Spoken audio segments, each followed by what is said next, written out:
What's happening, everybody out there? Just wanted to take a few moments. Happy Monday. Want to talk a little bit about relationships, and particularly one of the most important relationships on the planet, and that's the relationship with your partner, your baby. Remember, guys, relationships are one of those four pillars of life that I like to call the four pillars of life. Again, we have our health, we have our time, have our relationships, and we have our money.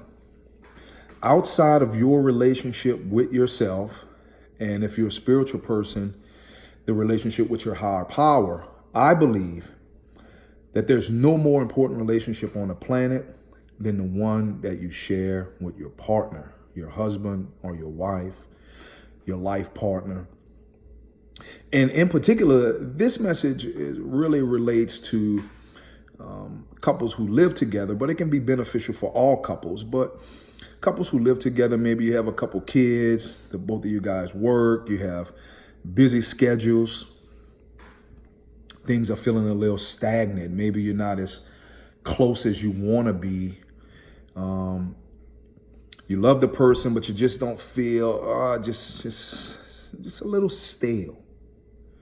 I hear so much talk a lot, whether it be online or just in conversations. And I hear so many people talking about their partner, what they want to fix, what they need to change, what's wrong with them. But I want to take a different note. I believe in empowerment, and I also believe that any change that we want has to begin with ourselves.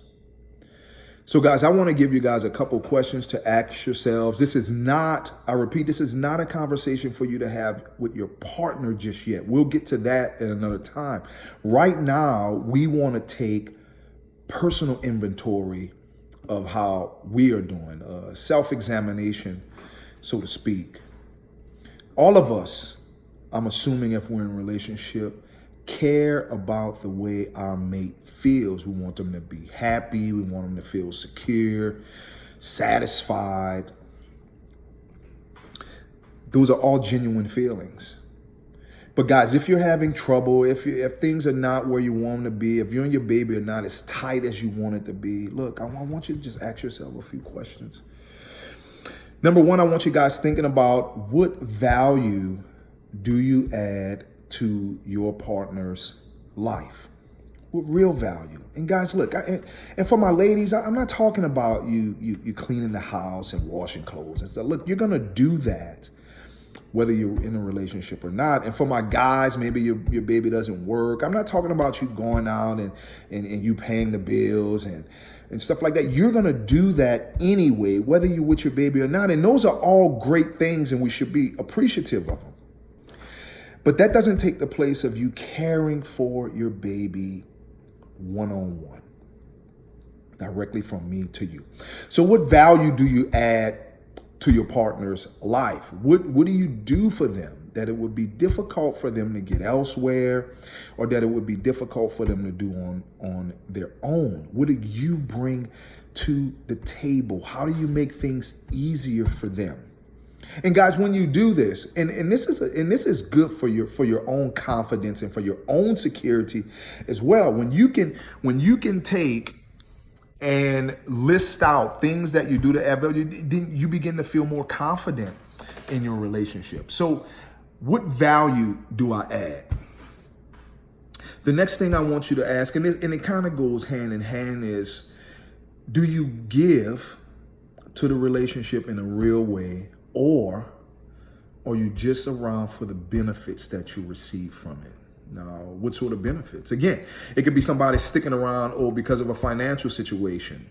They don't really think about the person in a genuine way. They're just happy.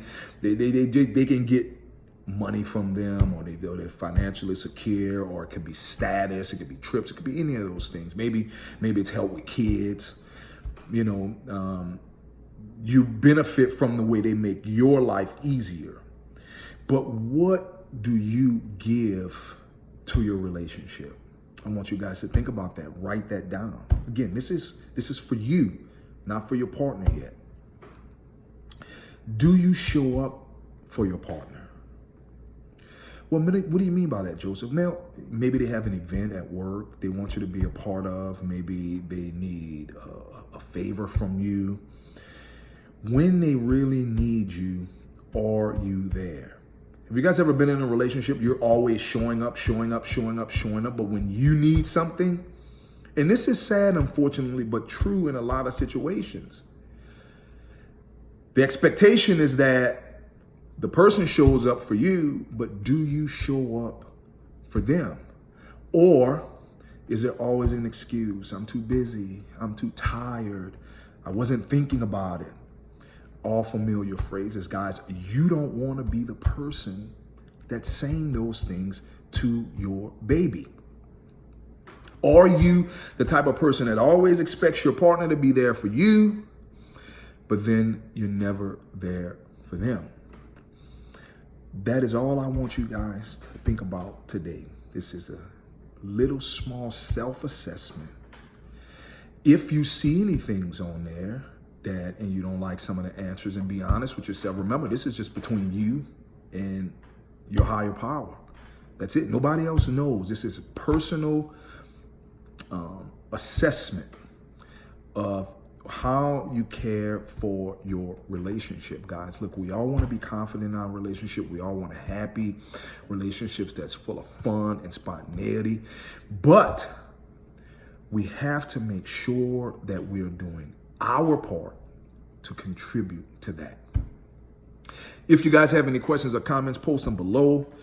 All year, this is what we're going to focus on. We're going to focus on these 4 pillars. We're going to focus on things that really just bogs our minds down and prevent us from being successful in other areas of life. And relationships are crucial. We must make sure that we're paying attention to them. And more than that, we must make sure that we're paying attention to our baby. Remember, anybody that knows me knows I say 2 things all the time. Number 1, don't beef with your baby. Number 2, put your baby first. Until next time, guys.